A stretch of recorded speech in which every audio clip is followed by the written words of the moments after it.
Hello everyone, welcome back to another video. The rules in Catalonia have finally changed, which means we're allowed to travel around the whole region of Catalonia now, not just our comarca, which means we can finally go back to the land, and we're really excited to be able to go down in the next few days and get started with some new projects. But in the meantime, since we're still in Barcelona for a couple more days, we thought we'd take the opportunity to answer another couple of questions that we've been getting really frequently. How much did we pay for the land? Are there any taxes? Did we have to pay any fees or expenses? So we're going to go through all of that for you today in this video. So if you're interested in finding out more about that and about buying property in Spain, then keep watching.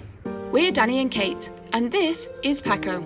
After 5 years living in Barcelona, enjoying city life, the beach and the slopes, it's time for a new adventure.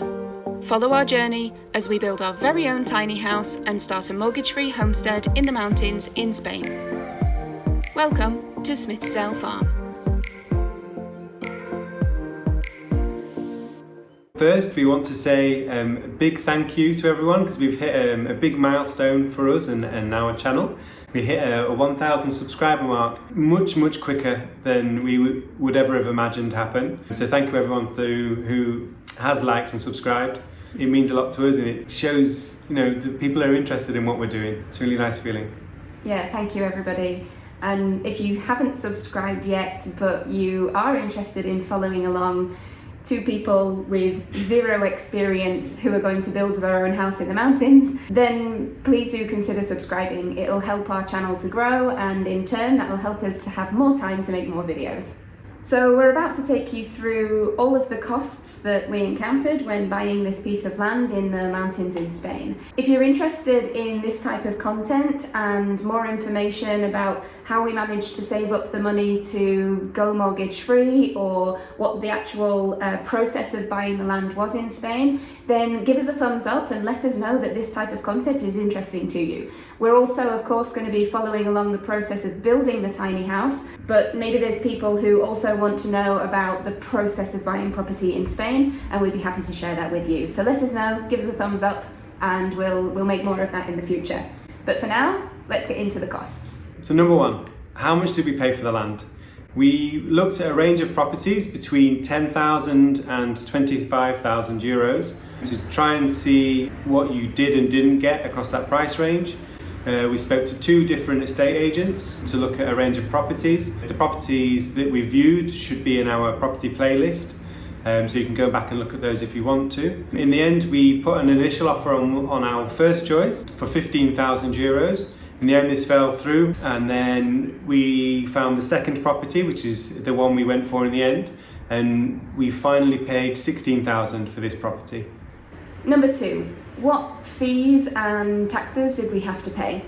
So the notary fees are actually based on the stipulated value of a property, and that includes things like administration costs, the change of name from the previous owner to the new one, and a couple of kind of fees that go alongside that. So how much did it cost us?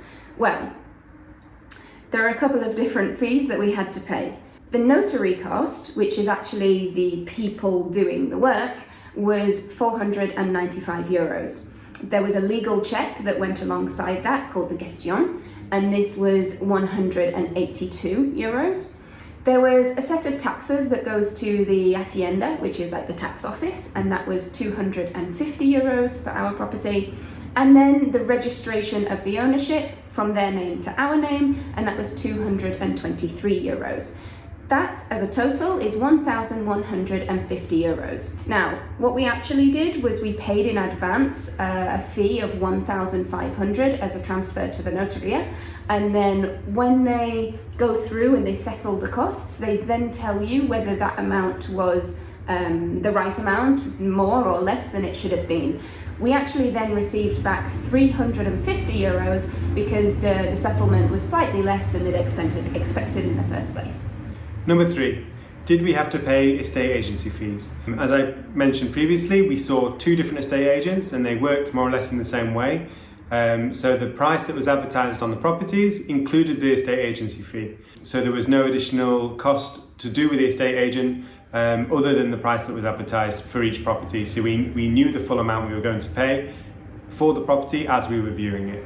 If you'd be interested in videos about what that process looked like in terms of the viewing and the purchasing particularly, then let us know in the comments down below. We do already have a few videos that show the types of properties that we looked at, but we didn't really go into much detail about the process that we went through to actually first search for the land, contact different estate agents, go down and actually view properties and what that process was like, all the way through to then kind of negotiating and finalising the process. So if you're interested in that, let us know. It's something that we can make in the future. Number 4, do we need to pay any kind of council tax or annual property tax or any other kind of payments for owning a property in Spain? And the answer is yes, you do have to pay an annual tax. This is based on the value of the land itself. It's a cadastral, and this is different to the commercial value of the property. This is not the value you pay from the estate agents for the land with the house and things like that. It's a value given to the land by the local government, and this is typically lower than what you would pay commercially. The annual tax ranges from between 0.4% and 1.2% more or less, depending where you are in Spain and your local government. If you were to live in a town or a city, this would typically be between 200 and 800 euros per year. But in our case, we're out in the country and the cadastral value is much lower than the commercial value. In our case, 2,500 euros is the cadastral value, and we pay just over 1% per year. So we're looking at a yearly tax of 25 euros. So it's a very, very small amount. Number 5, how much is it going to cost to do the renovation? Well, that's kind of a how long is a piece of string type question, but one thing that we can say is that the cost of things like cars and tools and kind of vehicles and trailers, etc., is much more expensive down here than we've seen in other places. So we're from the UK, for example, and you can easily pick up old cars that are, 10 years old but still running fine for £1,000, £2,000 in really good working order. That's just not the case here. 10-year-old cars can be 10,000 euros. Or more. We saw cars that were 20 years old and still being sold for 15,000 euros, 20,000 euros, depending on the brand of the car. So the cars down here really hold their value, which is good, but it means you have to pay a lot to buy the car in the first place. Exactly. So it's something that you've got to bear in mind if you don't already own a vehicle or you need something that's going to be 4x4 to go off-road or whatever it might be.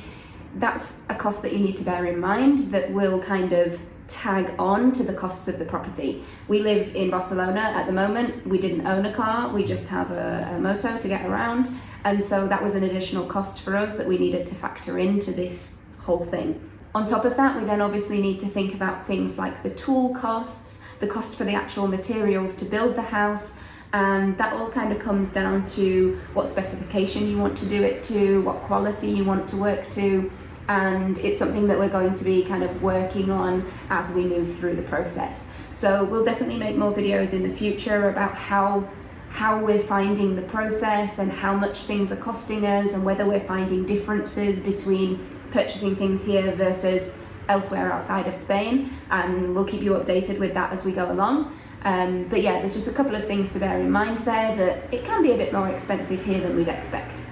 So that's it for today's video, just a really kind of short, sweet, how much did it cost type video. Hopefully that gives you a bit more information or answers a few questions that you might have.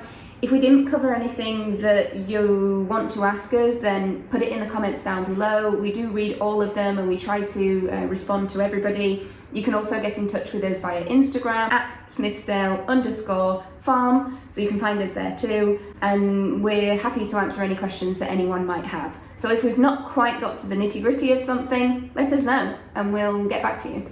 Thanks so much for watching, and we'll see you on the next one. You don't have to like that if you don't want to.